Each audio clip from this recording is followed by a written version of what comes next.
আসসালামু আলাইকুম, শাপলা রান্নাঘরে সবাইকে স্বাগত।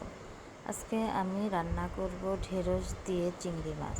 প্রথমে ঢেঁড়সগুলো 7-10-12টা সুন্দর করে ধুয়ে আগা ডোগা কেটে মধ্যে একটু ফালি দিয়েছি, হালকা করে একটু মাথায় ফালি দিয়েছি, দিয়ে 3 টেবিল চামচ প্যানে তেল দিয়ে দিলাম, দিয়ে একটু লবণ আর 1 চিমটি হলুদ গুঁড়ো দিয়ে ভালোভাবে ভেজে নেব এটা।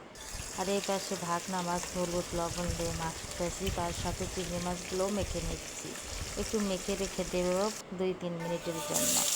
তারপর এই পাশে দিয়ে দিলাম ভাগনা মাছ ভাজি, মাছগুলো এখন ভাজি করে নেব। আর এই পাশে আমি ঢেঁড়সগুলো সবুজ রাখার জন্য একটু হালকা করে লালচে কালার ভেজে নিলাম, যেন সবুজ কালার থাকে একদম পারফেক্ট।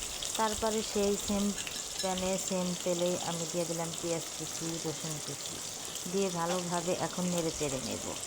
এইভাবে যদি টমেটো চিংড়ি আর ঢেঁড়স দিয়ে রান্না করতে মনে হচ্ছে যে অমৃত খাচ্ছি। টেবিলে অন্য আরও মাছ মাংস থাকলে সেগুলো সব ওদিকে মন দেবে না।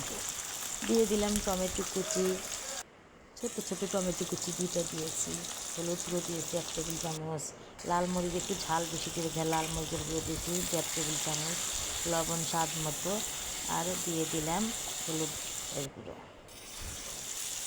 দিয়ে ভালোভাবে এখন কষিয়ে নেব। পেঁয়াজ টমেটো আর রসুন এগুলো ভালোভাবে কষিয়ে নেব। তারপরে দিয়ে দিব সে চিংড়ি মাখা দিয়ে ভালোভাবে এখন একটু আমি আবার কষিয়ে নেব। দেখেন কী সুন্দর লোভনীয় হচ্ছে এরকম।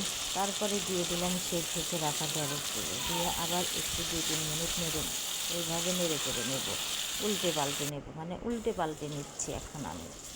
তারপরে একটু 1/2 কাপ পানি দিয়ে দিলাম, যেন ভালোভাবে একটু পেঁয়াজটা চিংড়িটা একটু সেদ্ধ হয়, বেশি ডার্ক না হয়, বেশি ডার্ক খাওয়া যায় না।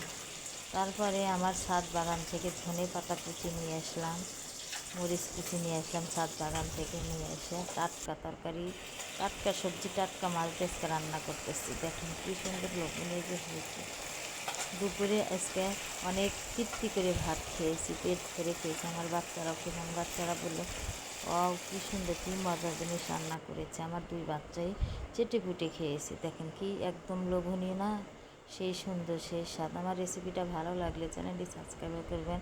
যারা আমার ইউটিউব চ্যানেল থেকে দেখতেছেন তারা আমাকে সাবস্ক্রাইব করে, আর যারা আমার ফেসবুক দেখতেছেন তারা আমাকে একটু ফলো দিবেন।